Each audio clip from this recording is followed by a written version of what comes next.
नमस्कार दोस्तों, मैं हूँ DRX अभिलाषा एमएस BHU से और आज हम बात करेंगे बारिश के मौसम में होने वाले लाल चकत्तों के बारे में, यानी कि रैशेस के बारे में।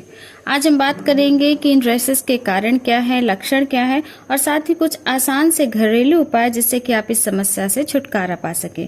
तो चलिए फ्रेंड्स, वीडियो को शुरू करते हैं। वीडियो को पसंद आए तो चैनल को लाइक, शेयर, सब्सक्राइब जरूर करिएगा। सबसे पहले फ्रेंड्स समझते हैं कि बारिश में लाल चकत्ते होते क्यों हैं, ये होता क्या है। बारिश और नमी के मौसम में कई लोगों की त्वचा पर लाल दाने या चकत्ते निकल आते हैं।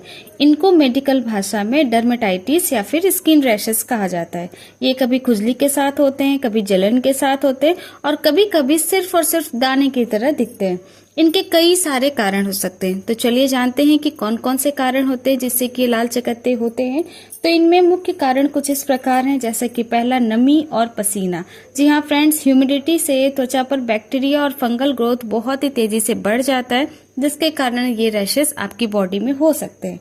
दूसरा कारण होता है एलर्जिक रिएक्शन, जैसे कि कभी आपने गीले कपड़े पहन लिए या गंदा पानी में आप चले गए या किसी पेड़ पौधे के कीड़े के संपर्क में आ गए, जिसके कारण भी ये प्रॉब्लम हो सकता है और ये आपको आपके स्किन पे रैशेस के रूप में दिखाई पड़ सकता है।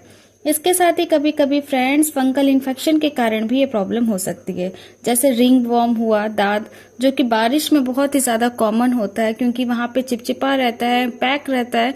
तो जहां पे भी जॉइंट्स होते हैं, जहां पे भी मतलब हवा वगैरह पास नहीं हो पाता बॉडी में, वहां पे ये दाद के रूप में आ जाते हैं।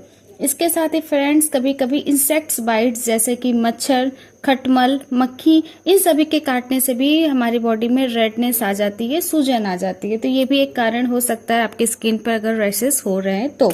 इसके साथ ही फ्रेंड्स कभी कभी हीट रैश यानी कि घमौरियां।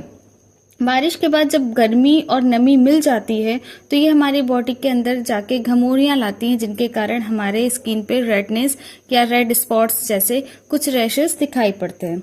इसके साथ ही फ्रेंड्स कभी कभी वीक इम्यूनिटी, यानी कि जब बहुत ही ज्यादा हमारा इम्यूनिटी कमजोर होने लगता है, खासकर बच्चे, बुजुर्ग या जिनको पहले से कोई स्किन की समस्या रहती है, तो उनमें भी ये प्रॉब्लम दिखाई जा सकती है। तो ये सारे कुछ मुख्य कारण होते हैं जिनके कारण आप ये समझ सकते हैं कि आपको स्किन रैशेस की प्रॉब्लम हो रही है।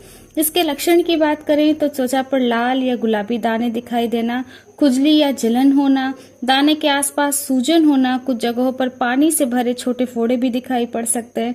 इसके साथ ही खुजलाई पे जब आप खुजली करेंगे वहां पे तो वो दाने और भी ज्यादा बढ़ जाते हैं। कभी कभी बुखार और थकान, और अगर इन्फेक्शन बहुत ज्यादा है तो बुखार बहुत ही ज्यादा तेज होने लगता है, उन दानों में पस भी जमा हो सकता है फ्रेंड्स। तो ये सारे कुछ लक्षण होते हैं जिनको आप अलग अलग मतलब प्रॉब्लम्स में अलग अलग तरीके से ये दिखाई पड़ते हैं।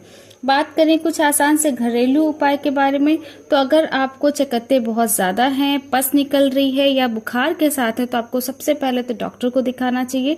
इसके साथ ही कुछ आपको प्रिकॉशंस लेने चाहिए जिसके कारण आपको ये प्रॉब्लम से आप छुटकारा पा सकते हैं। जैसे कि सबसे पहला तो जरूरी है सफाई। जी हाँ फ्रेंड्स, रोज नहाएं, खासकर पसीने वाली जगह, गला, बलगम, जो भी ऐसे चीज हैं जहाँ पे बहुत ज्यादा पसीना होता है, जहाँ पे भी जॉइंट्स हैं, जहाँ पे एयर पास नहीं हो पाता है, तो उन जगहों को काफी ज्यादा आपको क्लीन रखना है। इसके साथ ही आप नमी को कम करने के लिए, यानी आपको पसीना बहुत ज्यादा हो रहा है तो आप टेल्कम पाउडर या फिर कॉर्न स्टार्च पाउडर का इस्तेमाल कर सकते हैं, जिससे कि आपकी बॉडी में ये पसीने वगैरह की नमी ना रह सके और ये घमौरियों वगैरह की प्रॉब्लम ना हो सके। इसके साथ ही आप फ्रेंड्स हल्दी का लेप लगा सकते हैं। जी हाँ फ्रेंड्स, जहां जहां पर भी आपको प्रॉब्लम्स हो रही हैं रैशेस वगैरह की, तो हल्दी क्या होता है, एक एंटी बैक्टीरियल और एंटी फंगल दोनों ही प्रॉपर्टीज रखता है। आपको करना क्या है कि एक चुटकी हल्दी में थोड़ा सा गुलाब जल का पेस्ट मिलाकर जहां जहां पर भी दाने हैं वहां वहां पे आप इसको लगाएंगे तो उससे काफी ज्यादा आपको रिलीफ मिलेगा। इसके साथ ही फ्रेंड्स आप चाहें तो नीम के पानी का भी इस्तेमाल कर सकते हैं, जैसे कि नीम में भी बहुत सारे एंटी फंगल और एंटी बैक्टीरियल प्रॉपर्टीज होते हैं। तो आपको करना क्या है कि नीम की पत्तियों को पानी में अच्छे से उबालना है। जब वो ठंडा हो जाए तो उस पानी से आप नहाइए, उसको छान करके। तो ये आपकी खुजली को भी कम करेगा और साथ ही साथ इन्फेक्शन जो बढ़ रहे हैं, मतलब धीरे धीरे जो दाने लगातार शरीर में बढ़ते जा रहे हैं, उनको भी कम करेगा। इसके अलावा आप एलोवेरा जेल का भी इस्तेमाल कर सकते हैं, और इसके लिए अगर आपने फ्रेश एलोवेरा का प्लांट यूज किया है तो और भी ज्यादा बेनिफिशियल होता है। करना क्या है कि ताजे एलोवेरा को काट के उसके अंदर का जो जेली होता है, तो जहां जहां पर भी आपको ये स्किन की रैशेस की प्रॉब्लम हो रही है वहां वहां पर अगर आप लगाते हैं तो रैशेस भी कम होती है, रेडनेस भी कम होती है, और आपको काफी ज्यादा ठंडक और रिलीफ मिलता है। इसके अलावा एक और चीज को आपको ध्यान देना है कि बारिश के मौसम में गीले कपड़े बिल्कुल भी नहीं पहनना, क्योंकि जब भी हम गीले कपड़े पहनते हैं तो हमारे स्किन में ये सारी प्रॉब्लम्स और भी ज्यादा होने लगते हैं। तो आपको जरूरी है कि इस बात का ध्यान रखें कि अगर आप बारिश में भीग रहे हैं तो भी आपको घर जाके या कहीं पे भी जहाँ पे आपको फैसिलिटी है कि आप अपने क्लॉथ को चेंज कर सकते हैं तो वहां पे आपको चेंज करना चाहिए। और अगर आपको बारिश में कपड़े पहनने हैं तो हमेशा सूखे हुए कपड़े का ही इस्तेमाल करना है। तो ये सारे कुछ ट्रेंड्स हैं जिनके थ्रू आप अपने इस रेडनेस को, रैशेस को कम कर सकते हैं।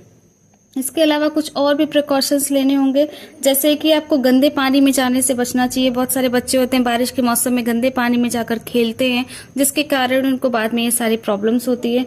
तो इन सब चीजों का ध्यान देना है। दूसरे के तौलिए, कपड़े या कॉम्ब का इस्तेमाल बिल्कुल भी नहीं करना है, क्योंकि हो सकता है उसको वो प्रॉब्लम हो, और ये सारी चीजें बहुत ही तेजी से फैलती हैं तो इसके कारण भी आपको हो सकता है। इसके अलावा शरीर को बहुत ज्यादा देर तक गीला नहीं रखना है, हमेशा उसको ड्राई रखना है। इसके लिए आप टैल्कम पाउडर वगैरह का, जैसा कि मैंने पहले बताया है, उसका इस्तेमाल कर सकते हैं। बैलेंस डाइट ले और पानी बहुत ज्यादा मात्रा में पिए। जितना ज्यादा आप पानी पिएंगे उतना ही ज्यादा आपकी बॉडी में काफी ज्यादा इम्यूनिटी आपकी मजबूत होगी। तो इन सब चीजों का ध्यान देना है। साथ ही साथ बारिश के मौसम में कुछ हल्के और सूती जैसे कपड़े पहने, बहुत ज्यादा मोटे कपड़े ना पहने, क्योंकि जब आप मोटे कपड़े पहनते हैं तो आपकी बॉडी में और भी ज्यादा पसीना होता है, गर्मी होती है, जिसके कारण भी ये रैशेस हो सकते हैं। तो दोस्तों, बारिश का मौसम जितना ज्यादा सुहाना होता है उतना ही हमारी स्किन के लिए चुनौती भी है। तो थोड़ी सी सावधानी और घरेलू नुस्खों से आप लाल चकत्तों की समस्या से बच सकते हैं। अगर वीडियो पसंद आया हो तो लाइक करिएगा, शेयर करिएगा और सब्सक्राइब करना बिल्कुल भी नहीं भूलेगा। Thank you.